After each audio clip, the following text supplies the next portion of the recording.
Olá, mas quanta gente! Vamos esperar o outro participante entrar. Ana, me dá um retorno, está me ouvindo bem? Vendo bem? Tá tudo certo?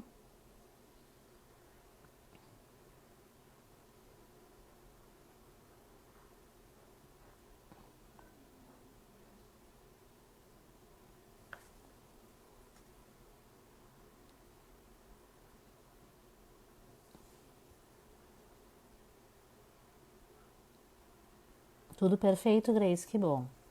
Só aguardando o Evandro entrar, não estou vendo ele aqui ainda não. Aqui, ok. Que legal, bastante gente conhecida. Saudações, doutor Mário.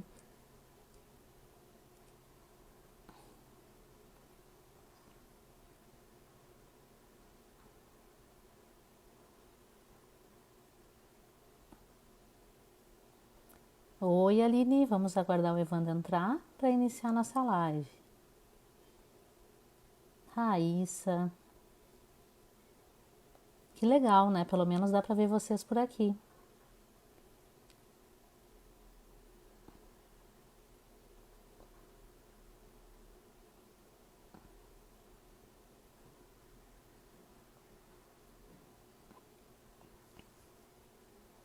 Evandro, ainda não.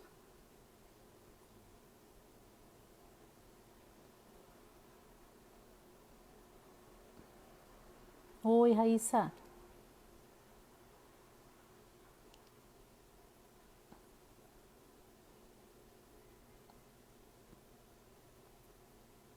Bom, então dando continuidade, né, à série de lives promovidas pela Acrix. Oi, eu tenho que acessar ele, mas ele não tem que mandar o convite, Mário. Vai ficar gravado, sim.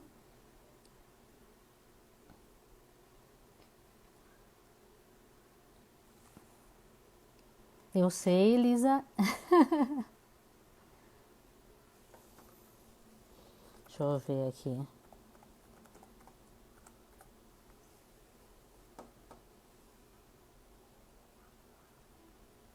Vamos ver. Tu manda o convite para ele. Sim, eu achei que tivesse que me solicitar a entrada. Deixa eu ver aqui. Ó, a Ana tá fazendo a intermediação, eu tô acompanhando aqui no computador.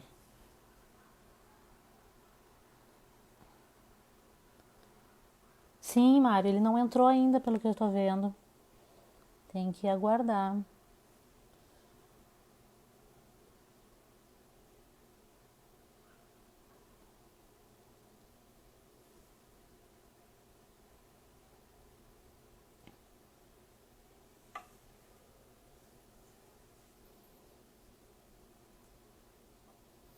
Evandro, cadê você?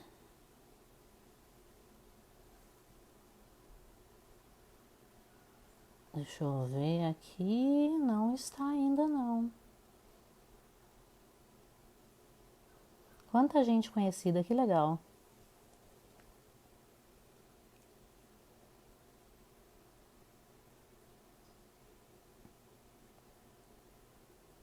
Ana, se o Evandro não entrar, entra você. Vamos bater um papo nós aqui. Oi, Gabi.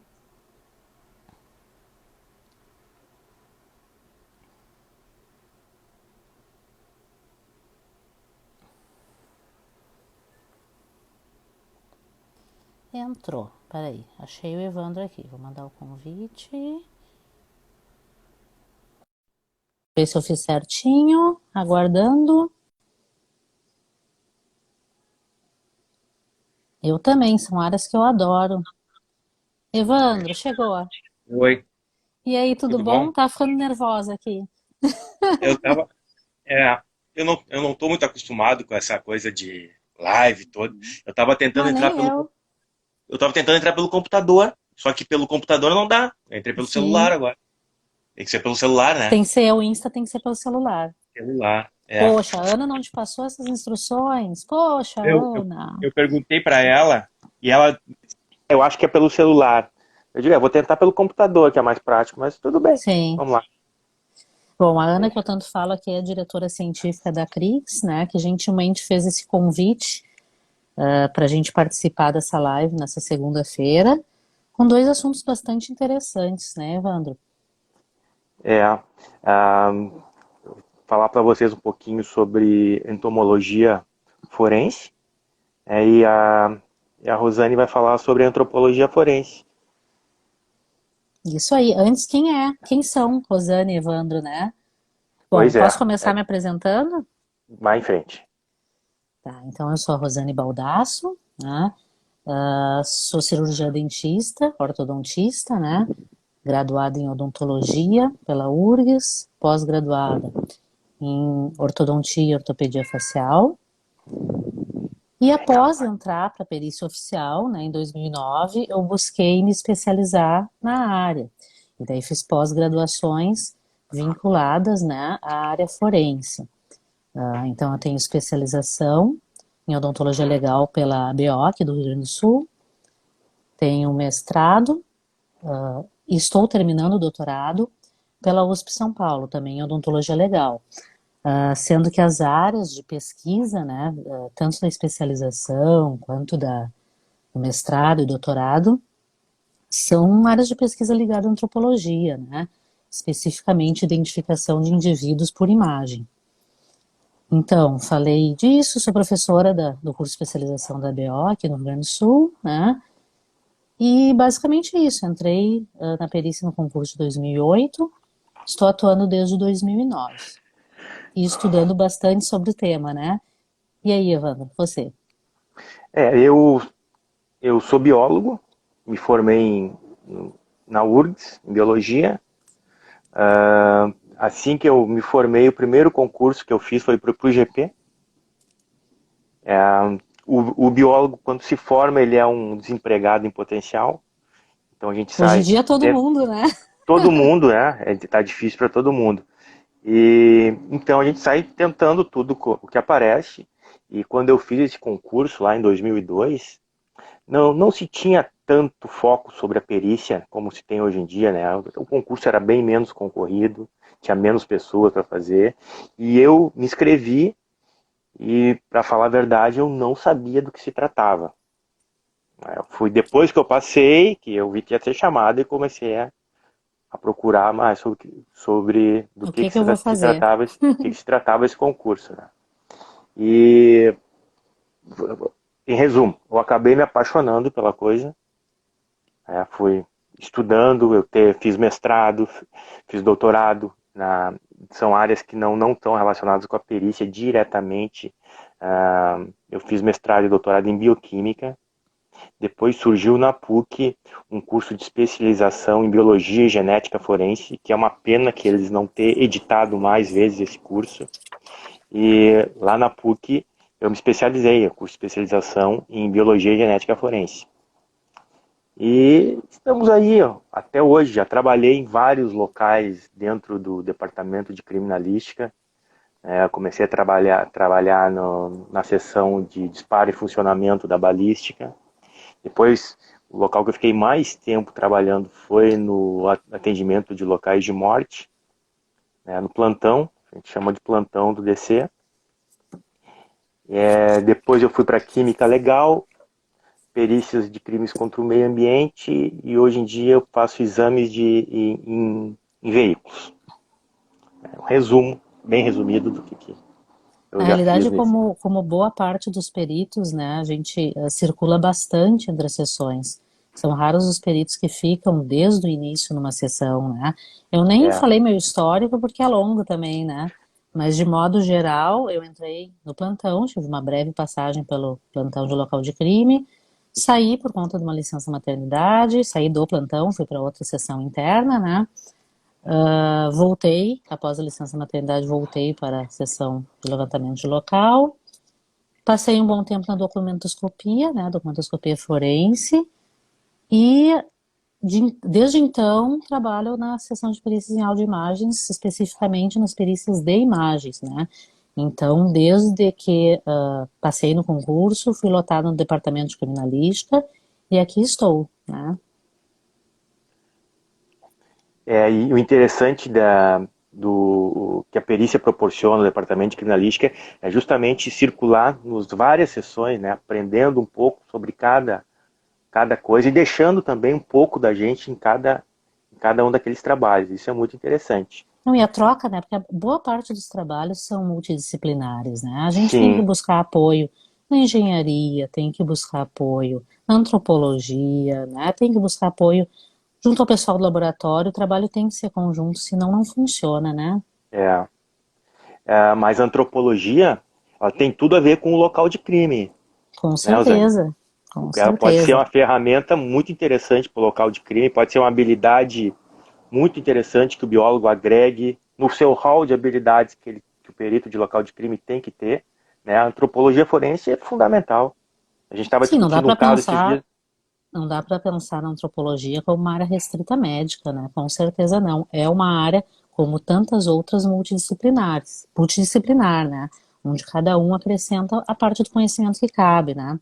Então, em princípio, o que que é a antropologia, né? O que que é a antropologia forense? É uma área das ciências forenses que auxilia no processo de identificação, né? Não é uma área que identifica, né? Mas auxilia nesse processo com levantamento de dados, seja eles a estimativa de sexo, idade, daquele perfil antropológico, né, biológico do indivíduo, seja com análise das lesões, né, ou seja, não, tu tem uma ossada achada em local, tu não consegue, a partir daquela ossada, em um primeiro momento, partir para um exame primário de identificação. A antropologia serve justamente para a coleta desses dados para auxiliar nesse processo de identificação, né? Sim, é fundamental agregar esse conhecimento ao plantão e ao próprio departamento de criminalística, né? Que nós ficávamos um pouco no vácuo com relação a isso. Talvez até muito dependente de trabalho de outros colegas. Sim, a E antropologia tem que começar no levantamento de local, né? Porque senão os dados se perdem ali, né? Um bom levantamento de local. O plantonista é peça fundamental, eu diria, para todas as áreas forenses, porque é ali que ele coleta diversos é vestígios e verdade. encaminha para sessões pertinentes, né? Então, no caso específico da antropologia, existem técnicas que podem ser utilizadas, né, para coleta adequada dessas ossadas, que a gente vai falar mais adiante, né? Mas a coleta ideal, um bom registro fotográfico, registro de dados encontrados em local, coleta de todas as peças que existem lá, não deixar dentinhos para trás, ossinhos para trás, né?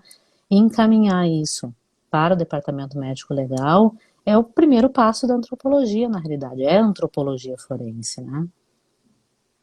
E isso demanda tempo, né? Uma análise bem feita antropológica do local, isso demanda tempo. Tem que ter investimento do tempo ali do perito, né? Muitas vezes necessário até uma outra equipe. Que bom que está sendo, vocês estão estudando isso agora, formando o Sim. time de antropologia do departamento de criminalística. Sensacional essa iniciativa de vocês. Mas muito bem colocada essa parte, Evandro, da questão do tempo. Sabe que assim, ó, uma crítica, não é crítica, né? Um comentário, não só do nosso estado, mas diversos órgãos de polícia científica, né? Ou periciais dizem, poxa, mas é muita coisa. Demanda um tempo muito grande para fazer esse levantamento de local, demanda conhecimento de técnicas específicas. Não tenho tempo para isso. E, inclusive, na live da semana passada, até os colegas plantonistas, né, a Clarice do Interior, comentou que muitas vezes é uma única equipe que vai de um local para outro, não para, não respira, então não tem aquele tempo para se dedicar da maneira que seria mais adequada, né, num encontro de ossada.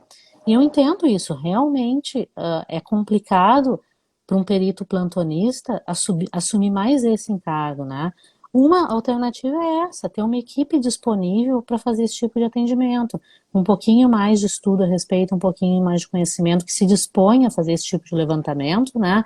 Até porque o encontro de ossada pode esperar um pouquinho, né? Como eu digo, não é um corpo no meio da rua, que tem que ser removido, né? Pode certo. ser isolado, preservado o local e combinado, olha, vamos tal horário da tarde, daí tu tem aquelas boas horas para trabalhar.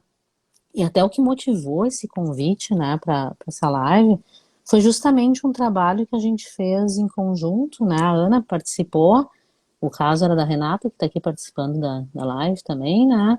Que foi encontrada uma ossada numa área verde, na realidade era um local que já haviam sido encontradas várias outras ossadas, né? Foi uma sequência, e a Renata, que também estuda bastante sobre o assunto, disse, poxa, mas eu quero fazer diferente, né?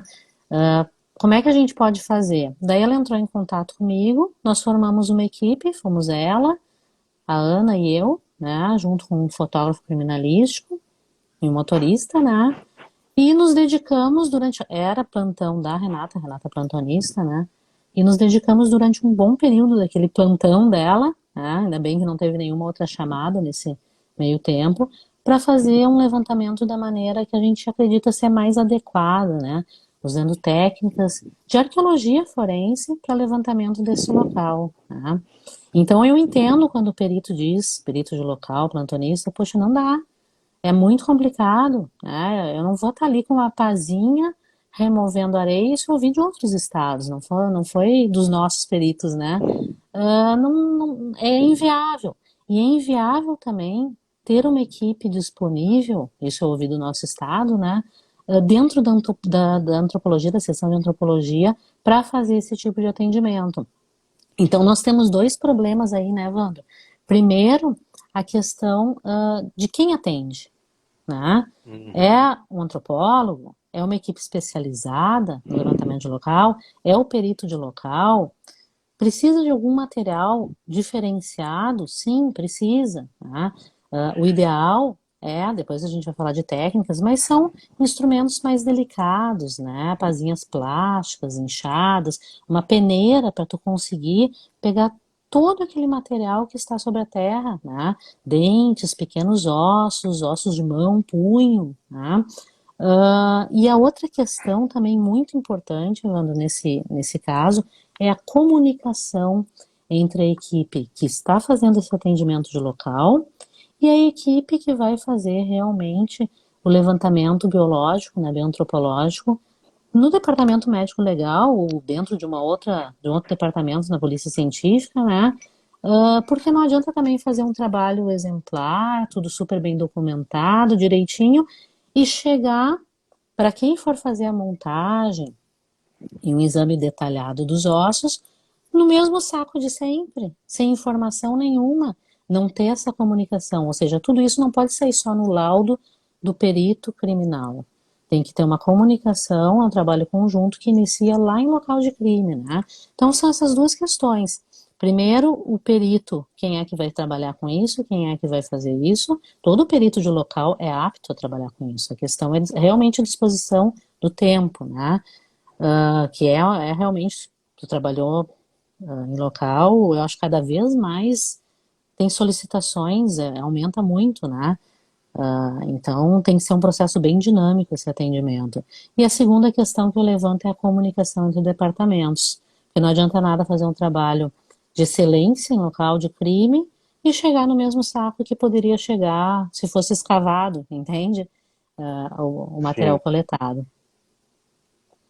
E isso falando do atendimento em si. Se nós formos Sim. falar depois, que isso é só uma parte do nosso trabalho, né?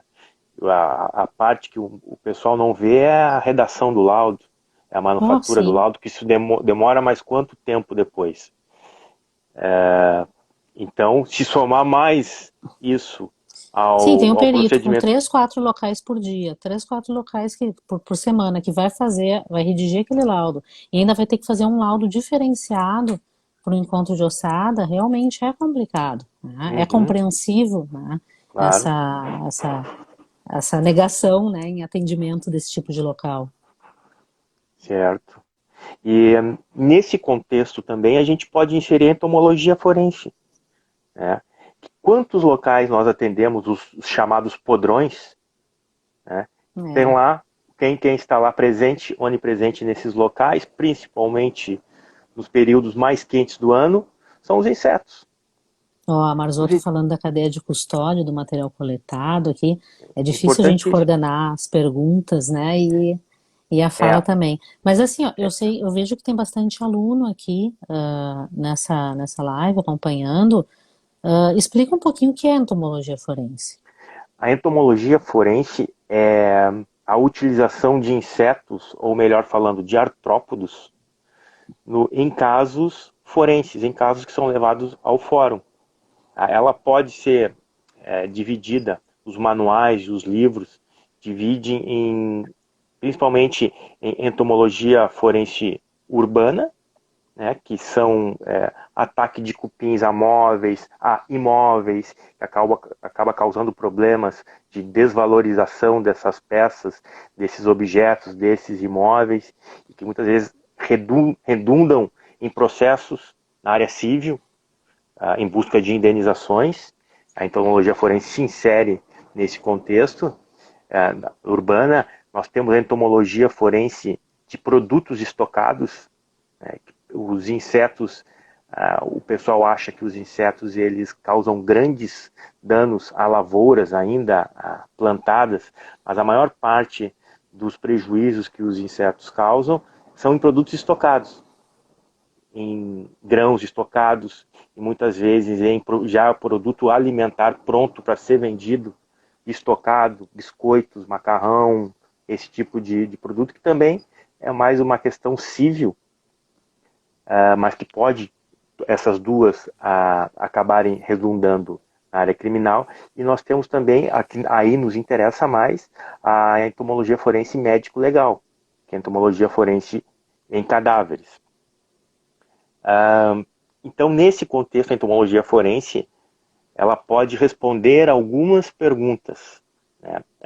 A questão clássica que ela responde é quando ocorreu a morte, o tempo de morte, o tal de IPM, intervalo pós-mortem, quanto tempo antes do perito chegar ao local ocorreu aquela morte. Que essa informação pode ser muito importante para a investigação.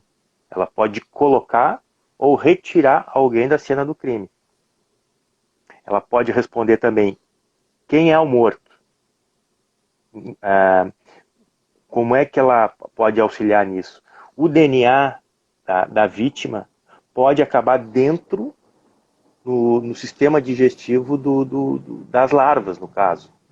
Né? E esse DNA pode ser recuperado de dentro das larvas e responder quem é o morto através de DNA. Pode responder questões que, na minha opinião, eu acho que estão mais próximas da gente numa área chamada entomotoxicologia. Por exemplo, uma pessoa que morreu envenenada ou por envenenamento, algum tipo de droga, algum tipo... as larvas, ao se alimentarem daquele corpo e de alguns tecidos específicos, por exemplo, fígado, elas podem consumir aquela molécula específica e essa molécula ser incorporada ao corpo daquelas larvas. E por incrível que pareça, as larvas de moscas têm um ciclo chamado holometabólico, uma metamorfose completa, assim como as borboletas, sai de uma larva, pupa, até chegar à forma adulta. E assim começa o ciclo de novo. Então, as larvas de mosca, elas deixam a pupa para trás, chamado de pupário vazio. E esse pupário vazio, ele pode, em função da larva, ter se alimentado do fígado, por exemplo, de alguém que morreu com uma overdose de cocaína ou foi envenenada, ser incorporado no pupário. E mesmo não tendo mais insetos ali, terem ido embora, terem voado, terem colonizado do outro corpo, outro cadáver, os pupários vazios eles permanecem no local. E a análise desse material pode trazer esse tipo de resposta. Teve um caso famoso aqui no Rio Grande do Sul, que eu não vou falar qual é, mas que nós utilizamos essa abordagem de entomotoxicologia forense, ao meu conhecimento, pela primeira vez no Brasil. Junto com as peritas do laboratório, a Fernanda Jardim e a Carla, nós realizamos esse tipo Fernanda, de que já foi abordagem. plantonista também, Já né? foi No plantonista departamento de também, criminalística, excelente uma grande, plantonista. foi minha colega na pós-graduação também, Fernanda, né, grande perita, e a Carla também. Nós fizemos esse tipo de abordagem aqui. Então, e se mais uma série de respostas que pode dar, por exemplo, eu estou lendo agora, estou estudando material sobre mosquitos hematófagos. Sim, Os hematófagos que se alimentam de sangue. No sangue, temos o DNA.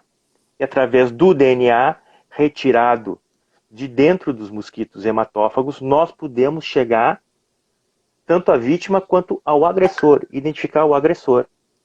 Muitas vezes em locais que essas pessoas compartilham.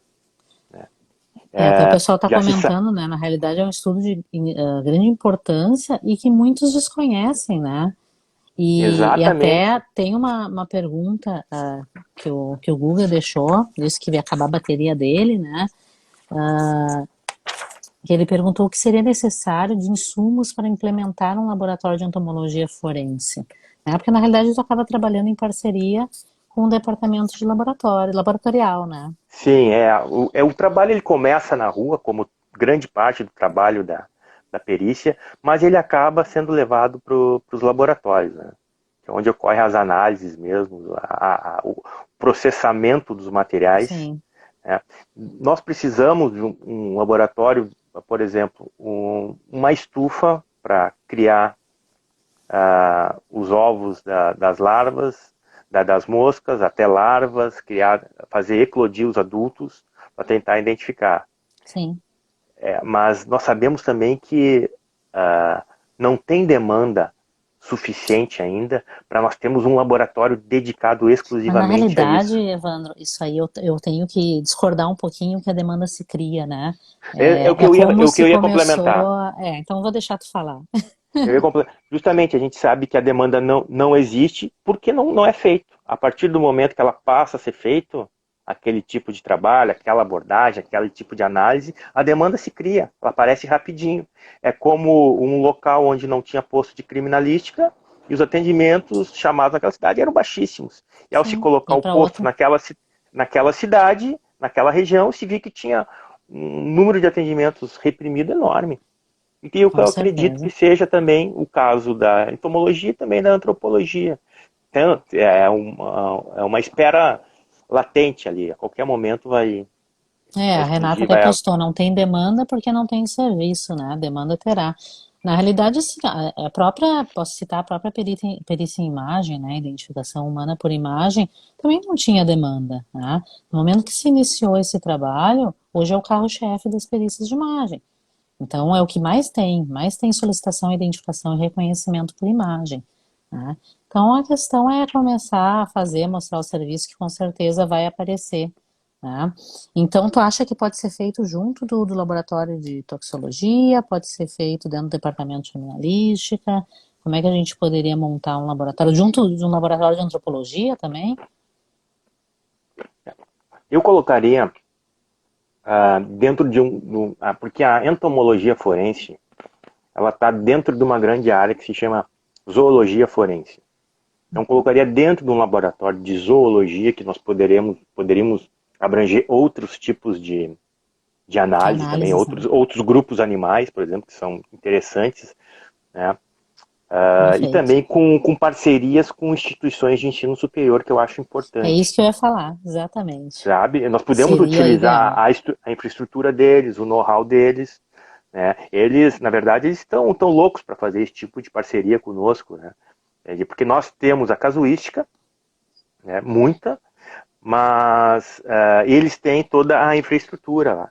Então, até nós conseguirmos ter maturidade suficiente, né, para ter um laboratório montado nosso desse tipo de coisa, nós poderíamos fazer parcerias com instituições de nível superior, aí temos várias de categoria do Estado. Excelentes, excelentes, com É, certeza, né? E pesquisadores na área têm inúmeros, tanto na parte de antropologia, né?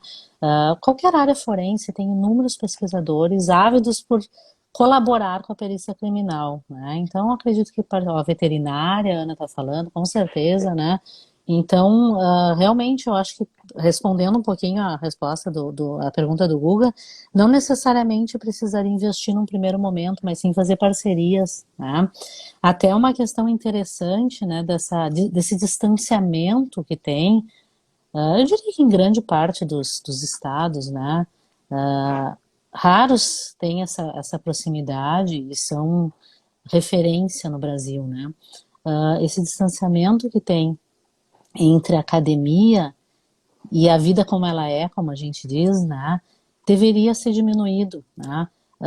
Engraçado que assim, ó, a proposta, né, desse bate-papo surgiu justamente por casos periciais, né, como esse Uhum, que a Renata fez, que eu auxiliei, e a Ana também.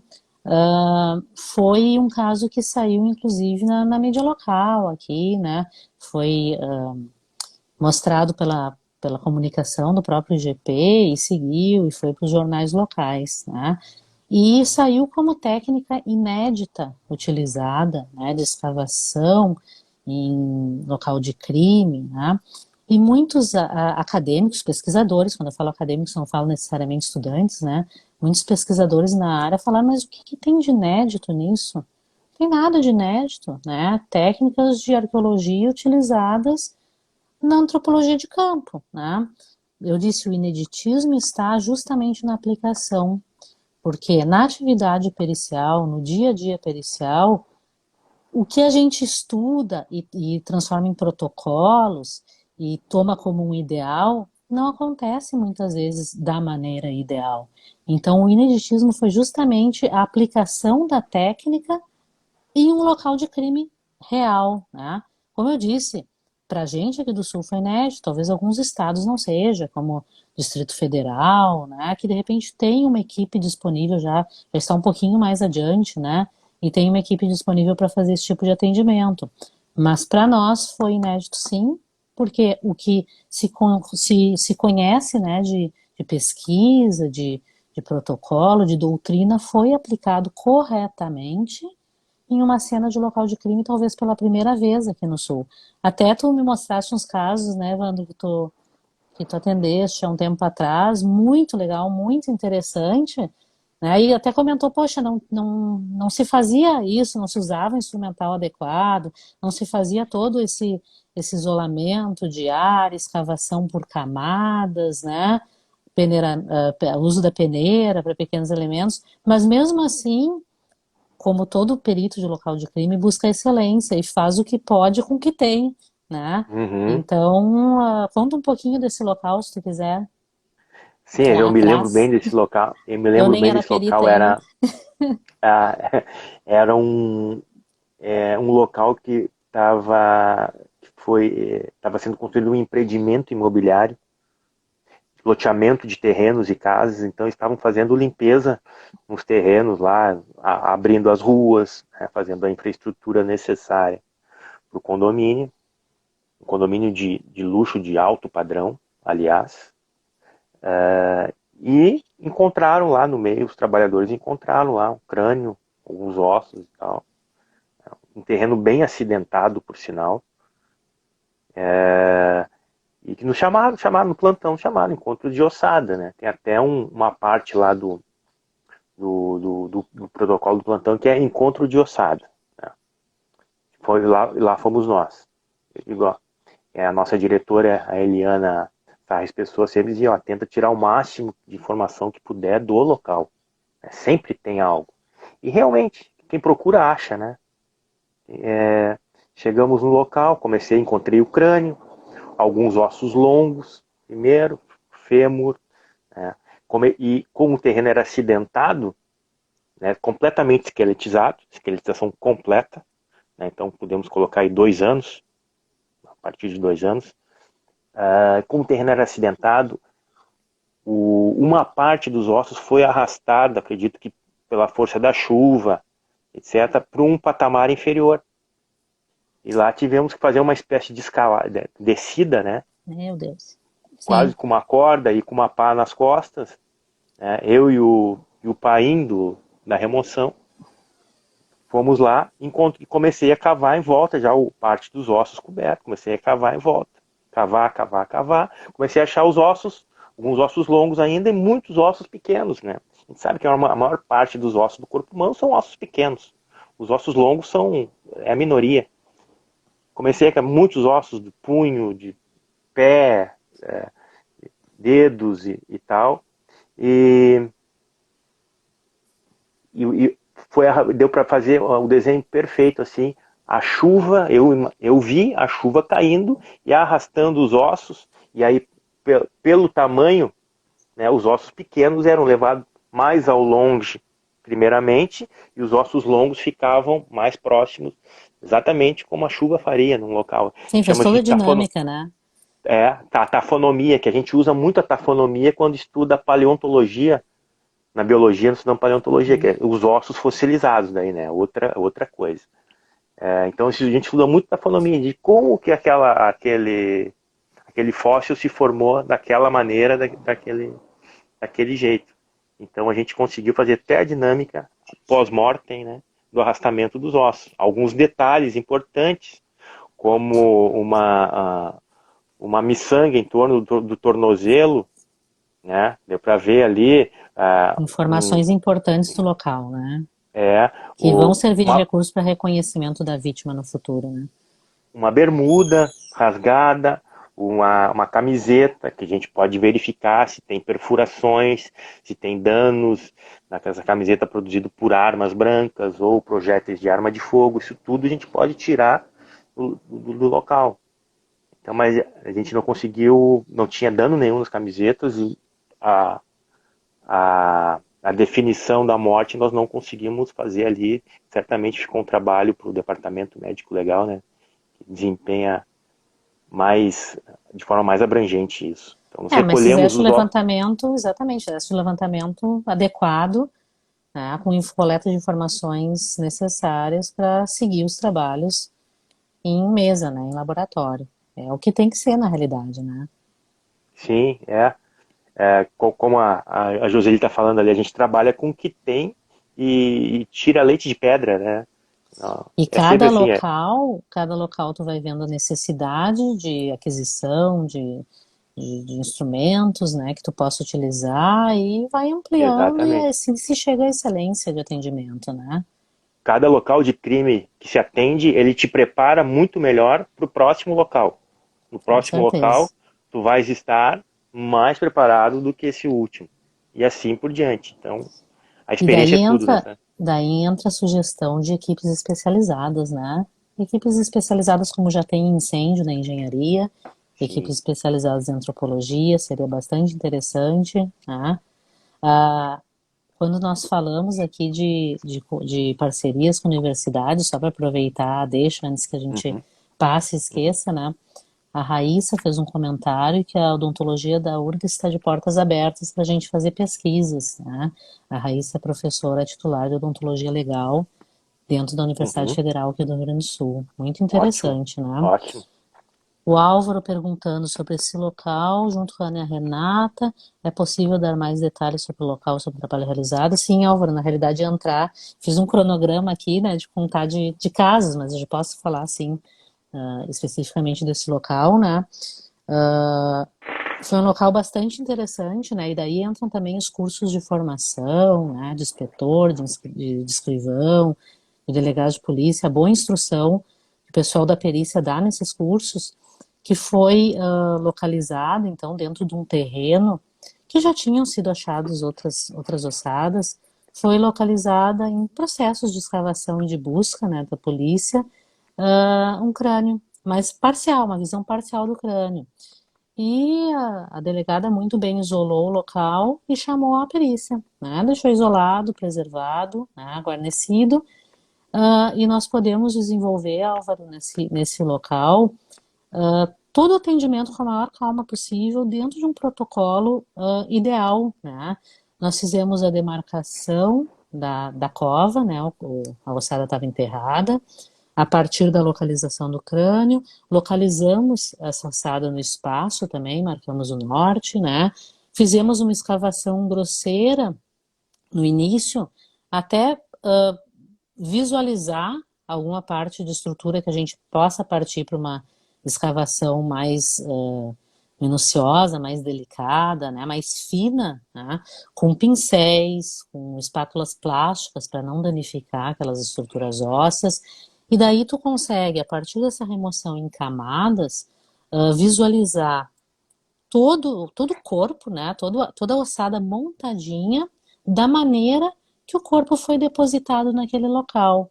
Então, dali tu tira informações preciosas de como aquele crime ocorreu, né? No caso, esse corpo tinha sido carbonizado, né? Tinha vestígios de queima, né? E também fios metálicos em volta da ossada, né? Que depois, conversando com o pessoal da engenharia, né, foi sugerido que o corpo tenha sido carbonizado naquela técnica de micro-ondas, né, que colocam em pneus, e aqueles fios metálicos poderiam fazer parte da estrutura do pneu, né, ou seja, muito rico em detalhes. Nós conseguimos fotografar cada etapa, pegar cada vértebra, tudo montadinho, né, claro, fotografamos o crânio no momento que nós pegamos boa parte, se desfez, porque estava carbonizado, né? Mas já tinha um registro importantíssimo para seguir o atendimento, né? Mais adiante em laboratório de antropologia, né? Também todo o levantamento dos dentes, da arcada, tudo direitinho, não se perdeu peça, não se perdeu osso, porque foi utilizado peneiras, né? Para a gente conseguir coletar no meio da terra esse material pequeno, né? Como tu dizes, a maior parte do corpo é formada de estruturas pequenas, sejam os dentes, os órgãos, né? Ou pequenas estruturas ósseas, né? Agora, essa questão de atendimento minucioso, que foi bem local, super, bem legal, super bem registrado, né? Que saiu em reportagem, tudo nem sempre acontece, né? O primeiro local que eu fui chamada para atender foi bem interessante. Foi um caso que teve uma certa repercussão aqui, não sei se tu lembra, se vocês lembram, né? De crianças que foram localizadas, decapitadas e até hoje não acharam os crânios, que estava supostamente envolvido em uma seita satânica, né? Então, eu estava trabalhando normalmente à tarde, né? Com minhas perícias de identificação por imagem, né? E o diretor me chamou e disse: Olha, vai para casa, põe um calçado adequado que nós vamos para campo e não tem hora para voltar. E eu perguntei detalhes do caso, né? Ele disse: Não, é um caso sigiloso. E lá nós fomos pro local, né? Era um sítio, na realidade, onde diziam que se realizava algumas. Que era o local de uma seita satânica, né? Então nós fomos nesse local e, para minha surpresa, chegamos lá, já tinha sido escavado, os ossos estavam todos amontoados, né, num cantinho, empilhados, na realidade com a atuação de cães farejadores e retroescavadeiras, já estavam os ossinhos empilhados ali. Daí eu pensei: o que que eu vim fazer aqui? Não, só um pouquinho, o que que eu vim fazer aqui? Não. Primeira pergunta de antropologia o osso é humano ou não é humano? A estrutura é humana ou não é humana? E foi o que eu pude fazer, graças, né? Não eram ossos de animais, né? Nitidamente, visualmente, né? Eram cabeças de animais, estruturas completamente diferentes dos ossos humanos, né? E aí é importante a importância do bom conhecimento de osteologia. Tu tem que saber anatomia óssea para fazer esse processo de diferenciação, Uhum. né? Então, por sorte, ao chegar a esse local, o susto inicial, meu Deus, ossos empilhados, para quê que eu vim, o que que eu tô fazendo aqui, né? E o alívio no momento que eu vi que ali não tinha osso humano. E depois seguindo-se as buscas, claro, né? Esse material também é recolhido e mesmo a gente fazendo essa análise preliminar, vai para o laboratório de antropologia, ali se emite um laudo informando que esses ossos não seriam humanos. Né? Isso é importante nessa comunicação, essa sequência de atendimento, né? A parte engraçada desse atendimento foi que o local era sigiloso, né? Chegamos lá, estava toda a imprensa na porta.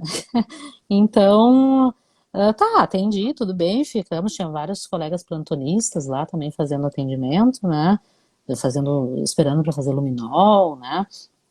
E no outro dia, de manhã, A Joseli, né, que é minha irmã perita aí, que tá dele a comentar, né? Ela me manda uma mensagem, é tu que tá na capa da Zero Hora? A Zero Hora é um jornal local aqui, para quem não é do Sul, né? E eu não acredito, né? O local era tão sigiloso que eu saí na capa da Zero Hora, né? E ainda com o título de seita satânica. Foi trágico, como eu digo, né? Mas esse foi um Impactante. local que a gente mostra o que não se deve fazer, né? A atuação com retroescavadeiras, né? E é uma questão cultural, né, Evandro? Porque à medida que tu vai falando em curso de formação, insistindo, explicando qual seria né, a maneira mais correta para preservar aquele local até o atendimento pericial, né? Para daí sim seguir a todo um processo. Isso serve para o local de crime também, né? Todo o processo de isolamento, preservação, coleta de vestígios, acondicionamento correto, adequado para seguir uma cadeia de custódia para os laboratórios fazerem os exames, né? A partir daí você consegue fazer um trabalho de excelência, né? Então, Isso aí, Evandro, não sei se Evandro Álvaro que perguntou, não sei se eu respondi desse caso, né? Acho que qualquer coisa a Renata pode ajudar aí e falar um pouquinho mais, né?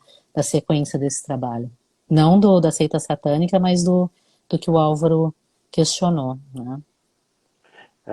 isso aí é muito importante, esse mantra, né, que os peritos têm que ter, né? Isolamento, guarnecimento e preservação do local. Isso é uma Uhum. coisa que a gente fala para a gente mesmo, fala nos cursos de formação para a Brigada Militar, para a Polícia Civil, e a gente precisa começar a falar isso também para o público em geral, para as pessoas em geral. Quem que nunca passou pelo dissabor de, por exemplo, ter sua casa arrombada, né, a importância de preservar os vestígios, né, de tentar chegar numa autoria, numa identificação, né? Então a gente precisa também dar um passo maior e passar a informar a população. E nesse esse mecanismo, a imprensa é a nossa parceira nisso. Fundamental, com Fundamental certeza. passar essa informação. Três coisas. Três coisas. Sempre falo nos cursos de formação, nas aulas que eu dou, na pós-graduação, os alunos. Isolamento, guarnecimento e preservação. Nós estamos simplesmente cumprindo o que diz o Código de Processo Penal, né? Isso vai nos dar a chance de tirar muito mais informação do local. E a E Marta que complementou, Marta é pesquisadora, doutoranda de Portugal, né? Tá nos prestigiando aqui, né, Marta? Perguntou e se ossada a presença do antropólogo forense, né? Ela comentou, realmente, como a gente falou lá no início da live, né? O ideal seria ter uma equipe especializada, porque o pilar da antropologia é a osteologia, o conhecimento da anatomia óssea. Tendo um antropólogo em local, é o ideal para atendimento, porque daí tu sabe que as informações não vão se perder, né? E assim, ó, eu queria falar também da questão dos recursos que a gente usa, né? Porque hoje em dia, muita gente ainda pensa em antropologia como uma coisa mais convencional, uma análise óssea, estimativa de idade, sexo, ancestralidade, né? Ah, montagem de esqueleto, entra parte muito importante a odontologia legal, né? Porque ali, se tu não tem a possibilidade de fazer a identificação pelas arcadas, né, tu tem a possibilidade de auxiliar na coleta, na, na, na referência desses dados que vão auxiliar futuramente nessa identificação, né? Por exemplo, uma estimativa de idade daquele indivíduo, né, daquela vítima, pela arcada, pela análise dos dentes, da translucidez dentária, né? Então, assim, ó, odontologia forense nesse aspecto, como eu digo, antropologia, né, Marta? A gente não pode falar e pensar somente em médico legista. Tem que pensar numa equipe multidisciplinar, né? A Marta é doutoranda e é formada, doutoranda em antropologia, né, em Portugal, e é formada em direito, tá? Então, a importância da equipe multidisciplinar atuando cada um no seu quadrado, como eu digo, né? E nesse aspecto, a odontologia legal tem uma parcela muito importante a contribuir tanto no processo de identificação quanto de auxiliar nessa futura identificação, né? Quando eu falo identificação, a gente tem que diferenciar de reconhecimento, né, Evandro? A identificação parte do princípio da unicidade, né? Do indivíduo é único. E daí, quando a gente fala em identificação, basicamente a gente pensa em método datiloscópico, né? O DNA e a análise da arcada, odontologia legal, né? Então, não necessariamente existem outras áreas que contribuem nesse processo de identificação, né? Mas que não são métodos primários, né? Diretos, né? Então aí entra todo esse levantamento antropológico, né? É um recurso para a gente conseguir informações que podem levar à identificação futura desse indivíduo, né?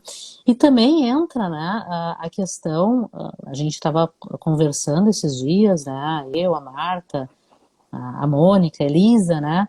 A questão da reconstrução facial também, a aproximação facial, né, ser utilizada na antropologia. Os recursos mais modernos de digitalização de imagem, nem que seja para armazenamento, né, mas também utilizadas como um processo de reconhecimento para fins de futura identificação. E nisso eu queria contar que ele tem um caso bastante significativo, né, que nós encaminhamos, inclusive, para publicação, já foi aceito, agora a gente está naquele processo de revisão, né, do nosso caso, primeiro caso de reconstrução facial aqui no Rio Grande do Sul, né. Na realidade, assim, ó, entrou o caso de reconstrução facial primeiro mesmo, que dizem, foi no caso da mãe do menino Bernardo, né, da Odilane Guglione, que teve todo aquele processo de exumação, e daí o pessoal, mas está aqui o crânio, vamos digitalizar e fazer a reconstrução. Não, nós não fizemos a reconstrução daquela face, porque era sabida a identificação daquele indivíduo, não teria por que fazer o processo de reconstrução, né? Mas se fez todo um posicionamento, né, uma representação virtual daquele crânio, né, no meio digital, e também uma reconstrução, uma impressão 3D, né, em resina, desse crânio para mostrar o trajeto, né, do projetil de arma de fogo dentro que percorreu, né, dentro do corpo do indivíduo, né. Então ali começou a nossa questão da reconstrução facial. Na realidade foi um primeiro contato com uma representação virtual, né, uma representação em ambiente virtual para auxiliar no processo de investigação, né. Mas daí depois nós resolvemos fazer uma reconstrução, sim. Até foi apresentado, como eu disse, vai sair em publicação e foi apresentado num congresso, no seminário de criminalística que teve em Santa Catarina, né, em que nós fizemos a digitalização do crânio. Quando eu digo nós, eu, né, Mônica e Elisa, que são peritas criminais da área de odontologia, né, do Departamento Médico Legal.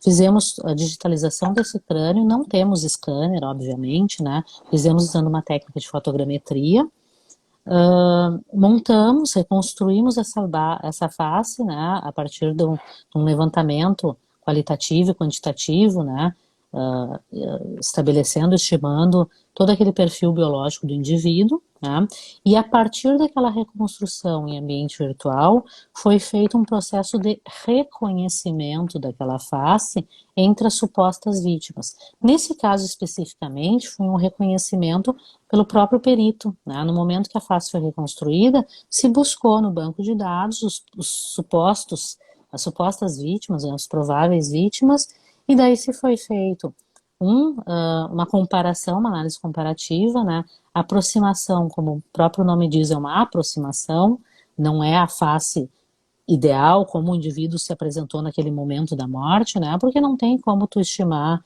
se o indivíduo era gordinho, se era magrinho, se as orelhas eram de abano, a cor dos olhos, isso não, também como eram os cabelos, mas tu tem como fazer a estrutura facial e que remete a um reconhecer daquela face do indivíduo real, né? Então, foi feito, nesse caso especificamente, os dentistas que estão me ouvindo vão entender, né? A vítima tinha um prognatismo maxilar, né? Ele era mais dentucinho, né? Tinha a maxila mais avantajada, e isso representa, na vida real, né, numa deficiência de vedamento labial, ou seja, aquele indivíduo que está sempre com a boca entreaberta, e nós representamos isso na face que nós recriamos, tá? E no momento da comparação, ele estava com a mesma posição na face que nós buscamos no banco de dados, né, do registro civil, estava com a mesma posição, o mesmo terço inferior daquela face que nós reconstruímos. A partir dali, aquele trabalho serviu, diria, entre aspas, como um funil, né? E foi encaminhado para o método de identificação primária, ou seja, aquela aproximação serviu para um reconhecimento e aí ganhar tempo e também poupar dinheiro, né, naquela questão de ir especificamente naquela suposta vítima. Foi feito o exame de DNA e resultou como um indivíduo, ele foi entregue à família, né? Então foi, eu diria assim, ó, a antropologia a gente não pode pensar só nos ossos na bancada, a gente tem que pensar nesse processo também de buscar recursos que nós temos hoje em dia, né? Recursos maravilhosos de imagem que seja, para fazer para participar desse processo de aquisição, levantamento de dados e aí sim partir e auxiliar no processo investigatório, né? Ótimo, esse caso Evandro, foi.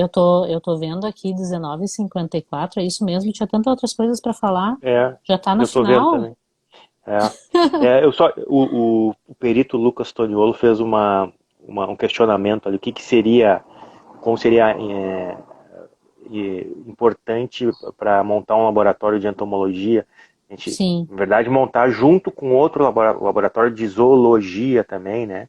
E nós poderíamos abranger, colocar nesse laboratório também a própria medicina veterinária forense, que tá uma coisa que está começando, E nós já é temos antiga. veterinários no departamento, né? Bons Temos veterinários, veterinários, bons profissionais. temos veterinários do departamento. Então, é uma demanda que vai aparecer ali na frente, né?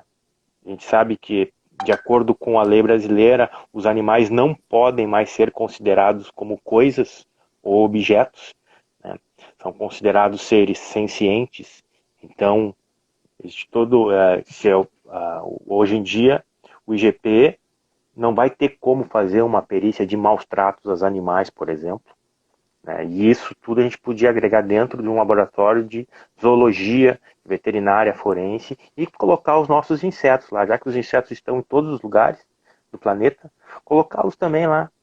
Agora, uma coisa que não é muito falado na entomologia forense são os casos de morte por picadas de insetos, né? Que no Rio Grande do Sul nós temos vários casos ao ano, principalmente no verão, por picadas de abelhas, pessoas que morrem por picadas de abelha. Parece que existe um componente ecológico aí importante. Tá? Não se sabe muito a respeito disso, porque em alguns anos essas mortes aumentam bastante, em outros anos não. Mas o que está mais preocupando as pessoas que eu estou acompanhando aí é a chegada das chamadas vespas assassinas nos Estados Unidos. Meu Deus, São, sim, eu vi. são animais asiáticos, né? E podem matar uma pessoa, um adulto. Então apareceu uma notícia de que ela teria chegado no Chile aqui, mas foi desmentida depois, é uma espécie parecida. Então é uma coisa que não é muito falada na entomologia forense, É. são as mortes por picada de insetos. Estamos ali com 3 minutos, né? Acho que Não, podemos. 1 minuto e 17. Tá escrito aqui um Olha minuto e só. 17. Tá contando regressivo. Como a Ana disse, né? Vão ter que ter outra live, porque eu não falei metade do que eu gostaria de ter falado, né? Dos casos em si. E você também, eu comecei a falar e não deixei falar também, né, Wanda? Mas assim, ó, esse 1 minuto restante, né? Vamos dividir ao meio. Foi muito legal, né, gente, a participação de ver vocês aqui fazendo perguntas, né? Pessoas queridas acompanhando, e também a oportunidade que a gente tem de conversar com colegas tão qualificados como tu, né? Que às vezes na correria do departamento a gente não consegue sentar e falar sobre um caso, mas vou parar de falar, então só agradeço e vai lá, te despede, Evandro. Queria agradecer ao pessoal que acompanhou, perguntou aí, tal. Muito obrigado. Eu não estou muito acostumado nesse negócio do Instagram, né? Não uso muito essa Não rede. estamos. É, e live muito menos. Então, mas igual, obrigado por todos, obrigado a Kriegs aí na figura da Ana aí, que está agitando esse meio científico, acadêmico, muita gente qualificada, né, dos peritos ali, trazendo esse pessoal para conversar ali, E vamos fazer para essa expor, né? parceria com as universidades, né? Via Vamos, Kriegs que seja. eu acho que a